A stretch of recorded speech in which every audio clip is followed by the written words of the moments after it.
Hey hala 5 ni Boss for real kuri Uwambere magazine. Uyu munsi ngo manje kugendera umwe mu artiste bamaze gukora amateka menshi muri 257, umwe mu artiste afite ama hit song menshi cyane. Numwe mu artiste mu bapeti bakwije 100k views mu minsi 6. Damn, 100k views mu minsi 6. Wibaza ko ari inde? Reka tujane tuyage byinshi, ambwire byinshi bijanye na lifestyle yiwe, project ziwe hamwe n'ibindi bitandukanye. Tugiye guchillinga atuyagire byinshi. Gumana na Boss for real kuri Uwambere magazine. Let's go. Aba papa bakuze kudutwari baby. Hey, goat. Kasonda kuramutse mu cyubero cishi umazokana kuri kino gigane gome kwikane du début à la fin ndizera neza yuko you wanna have good vibes. Halo 5 kuri umazokora subscribe kuri Uwambere magazine. Utarakora subscribe, what are you waiting for? The time is now. Gira ushobora kuja muri wa mugwi w'abantu bamana umunezero na handi ubusanga atari he kuri Uwambere magazine. Boss for real, that's my name. Uyu munsi uko musanzwe mumenyereye namandi kumwe n'umutumire atuyagira vyinshi project ubuzima bwiwe. Uyu munsi nishikiye imwe mu makartier afisa amateka yayo yisangije yindi ni BYZ, abandi bayita Buyenza, abandi bakayita amazina atandukanye. Si DJ nyene zikomwe n'umwe mu basore mu myaka mito afise mu mwuga wiwe w'umuziki amaze mugabo amaze gukora amateka menshi, byerekana yuko tunapashwa kujivunia kuwa tuko pamoja na yeye. Unaso undi twaje guchillinga yamayita Billy Man Boy, akita nandi mazina menshi Bad Man bikini mugabo uyu munsi kumwereka yuko Boss for real ndaje kumwemeza mu mukino witwa Ludo. Ndi kumwe na Akili Kirikou, abenshi ndibaza ko muzi. Assalamu alaikum. Wa alaikum salam. By the way nakunze ukuntu wajua. Asante sana. Yaani tumeingia Uswazi na ukavaa kinaina cha Uswazi. Mimi ni mtoto wa Uswazi. Nakubali. Nipe basi. Napigaga cheers kwa hao. Wanapigaga cheers. Yeah, turi kumwe n'abatama bacu ngaha hanya kugira tuyage tutere story tuvugane byinshi bijanye n'umwuga wa Akili. Tuje ukina Ludo brother. Mimi nataka nijue, huu mchezo unaujua? Tunajaribu. Dukine? Tunajaribu. Unaanza kunsinda? Kawaida. Waanza au mimi nianze? Kila siku mimi mshindi. Acha wewe anza. Swata. Akili, before yuko dutangura deep inside, reka mbanze ndagushimire kwanza. Ndabwire felicitation ku mateka umaze bisugira indirimbo yawe biraharawe yapije 100k views mu minsi 6. Uraronka na award ya BTV, ibintu by'amateka cyane. Ndibaza yuko mu gihe umaze muziki ni blessings. Yeah man, urakoze cyane. Nanjye reka nshimire Imana, nongere nshimire n'abantu kubera yuko byose umuntu agera ko ni kubw'abantu, byose umuntu akora aba hari mu ruhara rwinshi rw'abantu, kubera ko buri kintu cyose dukora nitwocifashisha twenyine, kubera ko umuntu mu buzima niyigira, umuntu agirwa n'abandi. Nimba hari intambwe umaze kubona amaze gutera nk'uko bivuze, nabifashijwemo n'Imana n'abantu. Wibaza yuko kubwawe wibaza yuko kiyagiye wari wafashe decision yo kuvuga ati reka subire ugatumba nje gufasha abatoye banje ibintu byari bamaze kumira nabi, ubu nawe ukabukwiza ukabura umuririmbyi wa mbere novuga yuko mu gihugu cy'u Burundi ufise 100k views mu minsi 6. Hauzani kama wari wagize erreur? Ni birashi ukiyumvira ukavuga ati mbega sha iyo naguma ndi kugatumba bino bintu nakwa nabishitseko. Rero mu buzima bwanjye sinigera nicuza, kubera yuko nemera yuko kahise atamuntu afite ubushobozi bwo gahindura. Buri kintu cyose kiba ndacakira uko kije, kandi abantu benshi bakunze kuvuga ati tuba mu bisubizo by'ibyo twigeze gukora. Birashobora gushika ikaba kijya gihe nanje nabifashe nk'ingorane ntari bwahure nazo mu buzima, gutera intambwe ukongera ugasubiza ikirenge inyuma. Byaranciye intege, byarambabaje, mu nyuma naje gutahura ko cyari ikintu cyiza, ahubwo nayo gushimira Imana kuko cyabaye mu kintu cyanyeretse yuko mfise abantu banshigikiye, bankunda, mfise umuryango wagutse uko nahora ndavyibaza atariko biri, abantu ko bankunda cyane, kubera ko nyimba narasubije ikirenge inyuma ariko abantu bikabababaza bakavuga ati ntibishoboka, reka tugutereshe ikindi kirenge wegere uje imbere. Novuga ahubwo je ndabishima, kandi je ndi mu bantu bashima ingorane, kubera yuko ingorane ziri mu bintu zitegura ikintu cyiza. Iyo bwije cyane nuko wabugira buci. Umbabarire ndagusubize muri bijya bihe byawe bya kera, ndagusubize muri rya periode Kirikou akiri ruguru, Kirikou akihasoringa akirondera ukuntu yo kwibeshaho.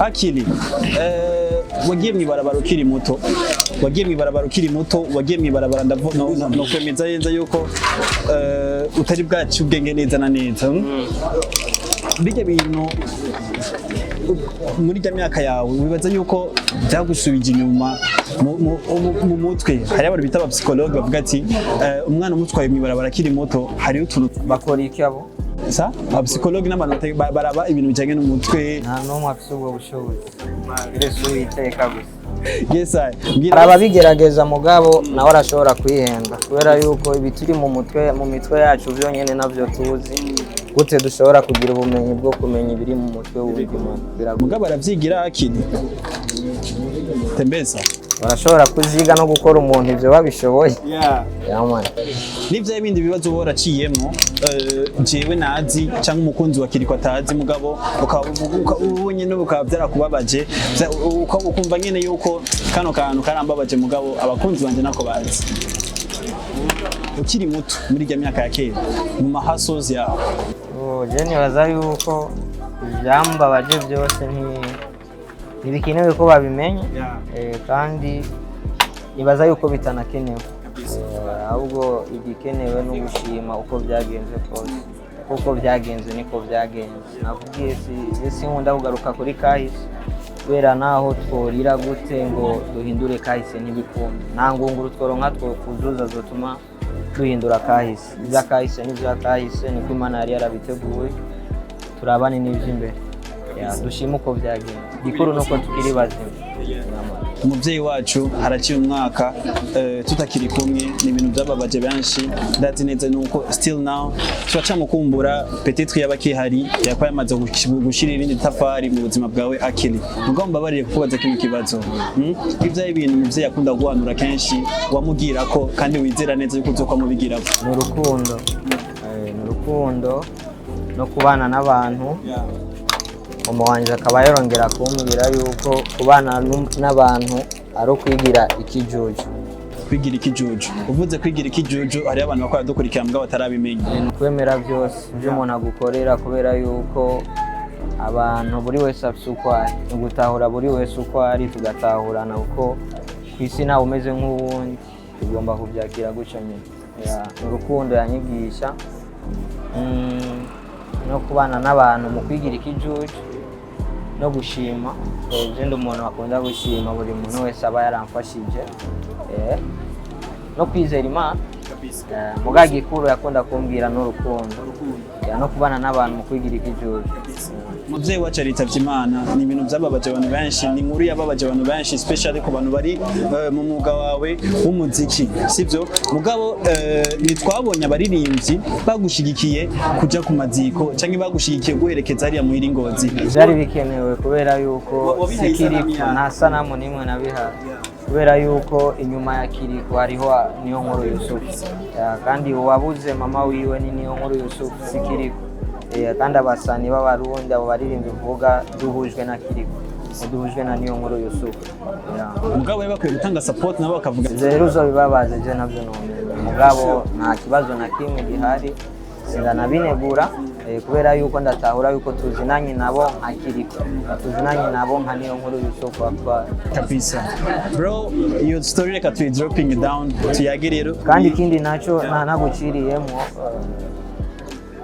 ni jendi mu bantu bizera yuko urupfu ari ikintu cyategerezwa kubaho kandi ari n'ikintu cyo gushimira Imana kuba cyarabayeho ikintu cyerekana ko twese atawuruta uyundi n'ubwo isi tubeshi kuko nta muntu n'umwe atazopfa buri wese yavutse azopfa umva rero yuko avyo ni ibintu bisanzwe ni nka sinye yo kwerekana yuko twese dukwiye kubahana twese dukwiye gukundana kubera inyuma ya byose duharanira tuzobisiga brother uvuze akajambo kankoze ku mutima ndizera neza n'abantu bazoraba kino kiyago cyacu kazobaryohera n'ikintu cyiza cyane rupfurigi wacu twese mugabo reka twinjire rero mu mwuga wawe w'umuziki Akili before kuri account ya Instagram hari ansobe ikintu cyitwa ikidoma sibyo ikidoma uranagira n'akantu kameze nka slam kiko kuba ikidoma turabona abantu bari ngaha mu muji, turabona ibidoma biri ngaha mu muji, ukuntu bifatwa nabi, ukuntu abantu babiyumvira nabi. Kubwawe Akili, burya buzima warabuciyemo, n'akaye kajambo wobwira wa muntu abonye ikidoma akivuma, abonye ikidoma akibwira nabi, abonye ikidoma akavuga ati va mu maso na nijana ndaguha, n'akaye kajambo babwira kuko ndazi neza yuko byarakubabaje, peut-être n'abandi bana bari mwibarabara birababaza nuko byakubabaje. Gira icyo babwiye, maybe biciye kuri wowe ndashobora kwemeza yuko Akili usigara umu influenceur, barashobora kubitahura n'ingoga bakavuga ati nujya mwana tuba two turamubabaza mu mutima. Je novuga yuko buri wese afite ahantu yageze, arafite ahantu yavuye. Ijambo rero nobwira umuntu wese anegura umwana wo mwibarabara abona ko ataco yovamo, namubwira yuko nanje nari umwana wo mwibarabara nagize icyo mvamo. Abone ko n'undi mwana nasize mwibarabara nawe yogira icyo avamo, kandi yogira icyo afashije umuryango wiwe, akagira icyo afashije igihugu. Kubera nyembaje byarashobose, hari abandi bana bari mwibarabara ba Kirikou barenze Kirikou amamiliyoni, barenze Kirikou ijana ku ijana, kandi hari inguvu nyinshi ziri mwibarabara zodufasha kubaka igihugu. Abarundi dusana twifuza ko igihugu cyacu gishika, ariko hari inguvu nyinshi ziri mwibarabara. Nyimba uyu munsi Kirikou ashobora kuba ari ngaha akagira icyo akoze, akiyumvira ikintu kanaka ku gihugu, yahora ari mwibarabara, ni ikintu cerekana yuko hari abandi bana nasize mwibarabara bafite ivyiyumviro birengeye bya Kirikou, dufasha ko igihugu cyacu gishikaho dushaka gishika. Mu kajambo kamwe wabwira ki? Akajambo kamwe gusa gatoya kandi fasha gatawuye. umwana w'ibarabara nawe hari icyo yofasha igihugu. Merci beaucoup. Fasha umwana w'ibarabara nawe nyine cyane gose. Reka twinjire mu kazi kawe. Kirimo wewe, kirimo mwene wanyu, kirimo mwene wabo, kirimo mama wiwe, kirimo mama wawe, kirimo papa wiwe, kirimo papa wawe. Je namamvuga misi yose yuko turabiye kuri Kirikou biragaragara neza yuko umwana w'ibarabara nawe nyine ashogera kwindi nama. Yashoboka cyane. Hari n'abandi benshi bakurabira ko Kirikou. Warabaye footballer, warakiye n'indi mikino itandukanye. Dream yawe ukiri muto wamye wifuza kuba iki? Wamye wifuza gufasha iki ugwaruka Uburundi muri rusange? Kuva nkiri mutonya nabwiye ko nakuze nigishwa urukundo na mama wanje, narizwe na mama wanje gusa. Mugandi baza uko noba nitwara, ngira urupaso noba mfise wowe kumbona, indero mfise ngirira uko ingana kose nayihawe na mama wanje. Nakuze rero nigishwa urukundo na mama wanje, mu nyuma nza kumva yuko ntabayeho kugira mbeho, nabayeho kugira bazoba, kubera ko nabayeho kugira n'ikigenda cyagiharanira ico kintu, kandi Imana irabimfashamo. Ndafise akazi ndiko ndubaka kari mu ntara ya Ngozi, gasana nakaheze mu minsi ari bikibura, mugabo mu minsi abantu nibanshigikira bikagenda neza nzokugurura. Muga naho batazoshigikira bizokunda, kuko Uwiteka twese turi nyuma yawe Akili, tunakusupport. Ya umuvyeyi wacu abakihari, ya umuvyeyi wacu arahari. Arahari. Okay, nta kibazo. Bivana n'ukuntu wowe ubisigura, sivyo? Mugabo nashaka kumenya niyahe nyungu yako yamaze kumarira mu muziki wawe right now, canke n'ivyaye ibintu wamye wifuza guhereza mama wacu, mugabo bitabaye bikigukundira Akili? Mama wanje je nari naramwemereye kuzomugurira imodoka, mugabo ntibyakunze, kandi ntavyo nicuza, kubera yuko mama wanje arambwira ati uko uzobaho kose, uko uzitwara kose, naho nzoba ntagihari, ukazitwara neza, uzigera ubura umuvyeyi ansubirira. Nivyo biragoye kuronka umuvyeyi nkanje, ko nta wundi azokuvyara, nije nakuvyaye. Urashobora kuzoronka ushobora kukurera nk'uko nakureze. Novuga yuko ico nari naramusezeranije nzogikorera n'undi mu mama, uko Imana yaranyunguye abandi ba mama benshi. Saba mama benshi bandeze, harimo Josephine n'umumama yansubije ku ishure, hariho mama Edeni, Edite, bose ni ba mama banje. Urumva sinicuza kuba yaragiye ntagikoze, igikuru nuko ahubwo nzogikora uko biri kose, nzogikora Imana ikinshoboje. Indirimbo My Story, indirimbo wanditse, ni indirimbo irimo ubutumwa, ni indirimbo itubwira ubuzima bwa Kirikou.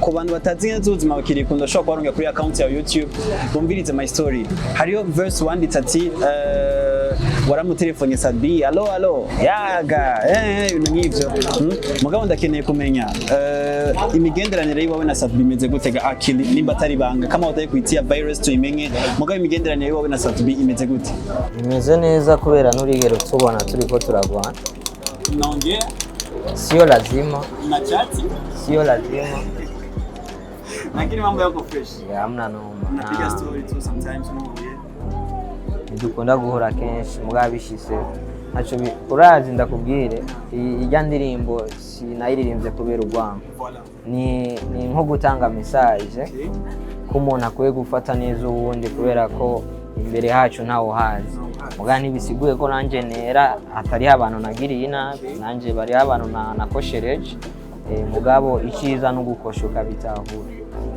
nyumba yarabitahuye nibaza yuko atampamvu zo kubigarukako ibyo bihome ushaka ko twubaka bidutandukanya tubyubakemo ibiraro bidufasha kugera iyo turiko step ni Akili yabonetse muri album y'umwe mu baririmbyi mu gihugu cy'u Rwanda ni Akili tubona ama interviews y'abartiste mu Rwanda ba Juno Kizigenza n'abandi batandukanye bavuga ati ule dogo wa Burundi anatisha ule dogo wa Burundi anaandika ule dogo wa Burundi araciye ubwenge cyane Akili hoba hariyo imigenderanire yiwawe n'aba producers bo mu Rwanda kuvuga ati reka dukora umuti ngo birahari kubera yuko dukora bimwe kandi nibaza yuko kuba turi ntumwe kubera ko bishikaga ke igihugu ku kindi bigahuza ururimi urugero twebwe duhuza ko ururimi nabo urumva rero sinumva ko yobura imigenderanire birahari kandi Imana ibidushoboje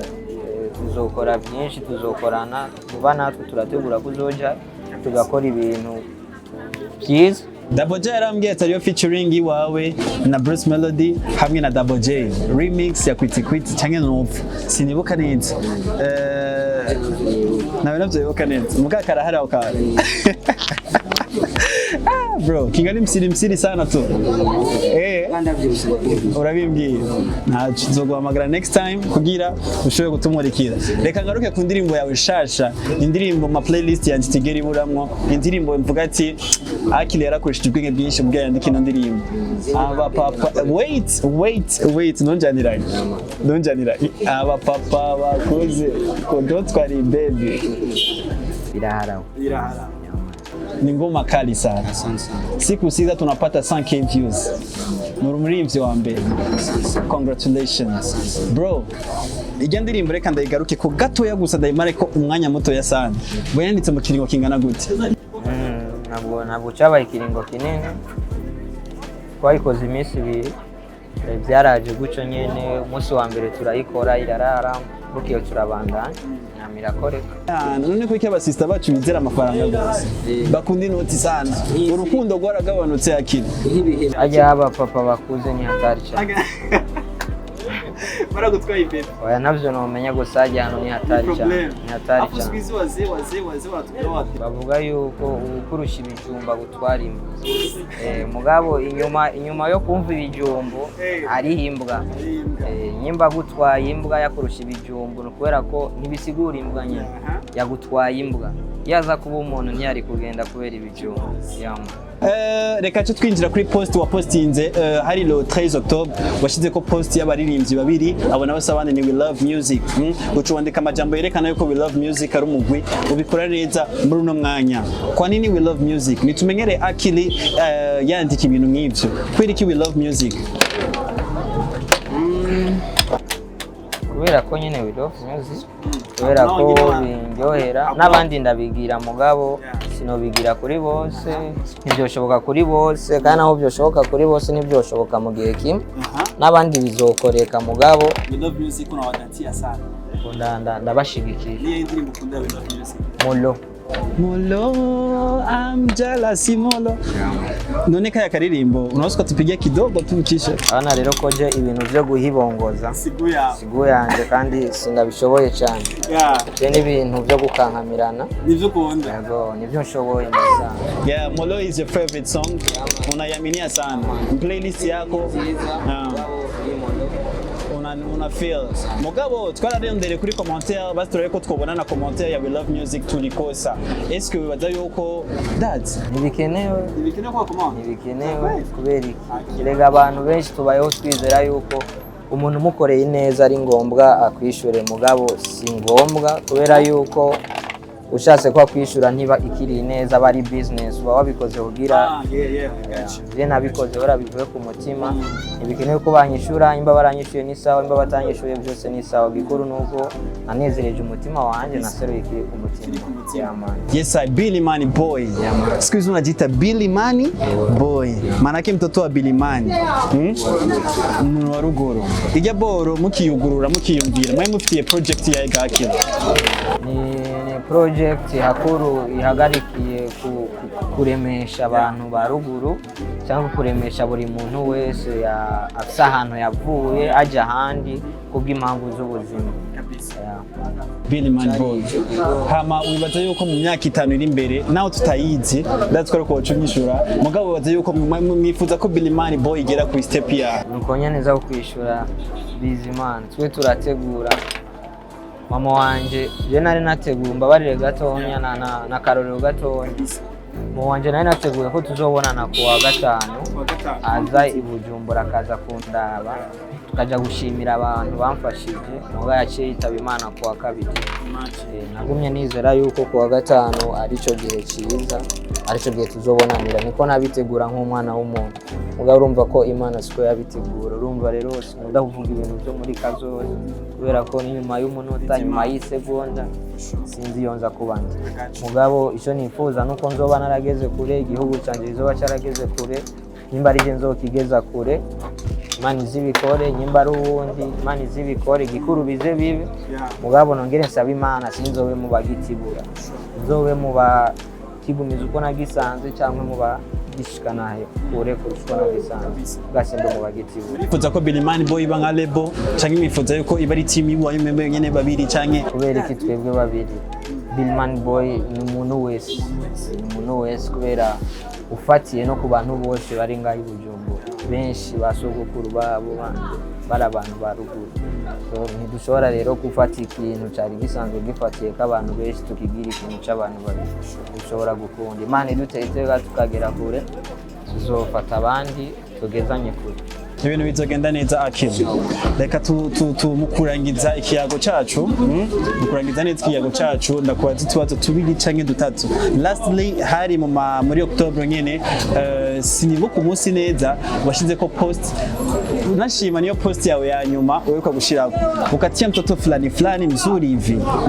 mtoto mzuri sana reka ndagusomere comments bon na force hafi ngoya kwanza Akili nunjaniranye ulitutilia post ya mtoto mzuri Instagram afu mtoto amenyoka afu mtoto mudo fulani hivi afu ameshimama ki step fulani hivi unasikia Akili ule mtoto uja mwana wadupostie haga haya hii wanaita kedi Akili unatufanya hivi mapema sana uja mwana wadupostie bamwe tufite ibibazo jewe abafanzi bawe abakunda umuziki wawe dufite ibibazo twibaza ati ndo mabuja ndo mere apale ndo biraharawe bikwaye relation wewe n'ujya mwige mimeze ni rafiki yangu tena ni mugenzi wanje kuva ke yage majambo wandetse bisigura ko iki wafashe decision yo kwandika rurimi n'ururimi rwawe ni Gitaliyano ya mwana ari mu Butaliyano ukamwa kumwandikia mu Kitaliyano ifo ajue kama hizi lugha tunazizoea sana aje utokubisera ururimi rwawe ni Gitaliyano bidusomera ibigendo banditse oya ntibikenewe gikuru niwe byari bigana ko Kirikou mapito pitito kakunketo bitu ya hatari sana kakinketo peut-être urafite izindi plan ukushawahi kusema hizi ni plan zangu lazima nizipange hivi na hivi na hivi umwaka uraheze twitege igikorwa cha bye bye 2021 ni featuring au utakuwa toto mwana ibikorwa ni byinshi byo kurangiza umwaka hariyo byinshi ndi jenyene bishika nka bibiri n'ibindi ndi kumwe n'abandi. Yego mugabe ibikorwa byo kurangiza umwaka birahari. Turindiriye rero igihe kigeregeye cyiza Imana ikomeze kudutiza amagara gusa. Bisa. Ivu ko na certificate ngapi? Munzi ofisa ama certificate ngana gute gakira? Ugerageje kuraba hafi nyine. Bibaza ko ufisa ama certificate ngana gute? Zinafika kama sita. Certificate sita. Mu myaka ingahe umaze mu muziki? Maze imyaka myinshi cyane. Ahubwo we mu myaka ingahe unzi? Jenda kozi kuva indirimbo yiwawe na Masterland. Kuva kuri iyo kabisa. Hari mwaka wahe haje? Sinibuka umwaka. Lakini kwa long time ago. Haracigi. Yeah, Masterland ushaka kwemeza ko yagufasha ko muziki. Hari abandi hari muri bamwe mugabo hari abandi before kandi Imana ibimuhezagirire cyane. Je ngomba guhe top 5 ikintu cyitwa top 5 dakeneye mbwire abartiste batanu ni benshi bashimira mugabo muri abo batanu mbwire nk'abartiste bavuga ati niyo faut que ndamubwira merci faut que ndamuha amashara utiyanje. Ndashimira kuva ku muririmbyi w'umurundi yatanguje umuziki kugeza kuzohereza umuziki wo mu Burundi. Bose baramfashije. Nimba Chancho hari indirimbo yaririmba zigatuma abarundi bavuga ati kumba umurundi birashoboka ko aririmba guca. Biri mu bintu byatumye nanjye ushobora kuririmba abantu bakumviriza. Uri muririmbyi wese w'umurundi arafite ikintu yaterereye mu muziki wo mu Burundi. Top 5 y'indirimbo zitabura muri telefone yawe. Ukunda ziguma zigaruka mu playlist yako nkaba kunasikiliza ingomba nyinshi. Kandi numviriza nyinshi. Kubera yuko ndakunda kwiba ikintu umuntu kanaka ndushije. By the way, indirimbo zawe tugejeje kuraba kuri account ya YouTube, numbers zinapanda sana, views zinapanda sana, tukabona ama commentaire ari positive. Nini siri ni ya secret no uvuga ati Akili alinyakoresha kanshi mu kwandika indirimbo yiwe katika utunzi wake nakaye kantu kakabijya. Wibaza ko rushiramo ku buryo ama numbers, views zinapanda sana. Sinibaza ko babikora nk'uko abandi babikora. Ama bigashimwa ngira kudashimwa nuko abandi bishimye. Mugabo ndabikora nk'uko abandi babikora. Nta kabi yanshiramo n'ubuntu bw'Imana n'ingufu z'Imana n'abantu banshigiki kubera ibyo ndirimba nibisigura ko hatari abandi baririmba ibiruta ibyo ndirimba. Hari abaririmba kurusha Kirikou, hari abagira ibikurusha Kirikou. Mugabo nyimba ibyanje bishoboka kuba bikundwa kubera ko ari ubuhanga nkoresha n'ubuntu bw'Imana. No gufata noko no gufata noko yo feelings au kimbiriza yo man. Ile ngoma ulichukulia kinamna ngoma ni nyingi sana zimekuwa zile katokea kuri yo mbo iko poa na mimi nilifeel fresh kubera biratangaje cyane kubona ubugwa rukarushashe dushobora gukora ikintu aho uciye hose ukacunga. Bibaza yuko mu muziki kera ntivyari bihari mu muziki wo mu Burundi, twumviriza abantu bamwe gusa mugabo ko byagiye biratera imbere uko abo twumviriza bagiye baragwana kugeza igihe baraducira inzira natwe turacahajya ahantu bacishije kugira yaho haza umuririmbyi nta muntu amuzi mugaga akora indirimbo abantu bakayumva. Muri no misi umuziki wo mu Burundi asigaye gusa ko bidutungama bidutungire n'abacu gukoroka kizimbabwe nyama nyama kwa nyama. Brava, reka turangize neza Akili, gira akajambo bwira Double J. Ndamukunda, Imana imuhezagire, n'umuntu afite ubuntu adaharanira ibintu, abantu bakomeze kumukunda, bamukunde nka Double J, bongere bamukunde nka Mugisha Jean Junior.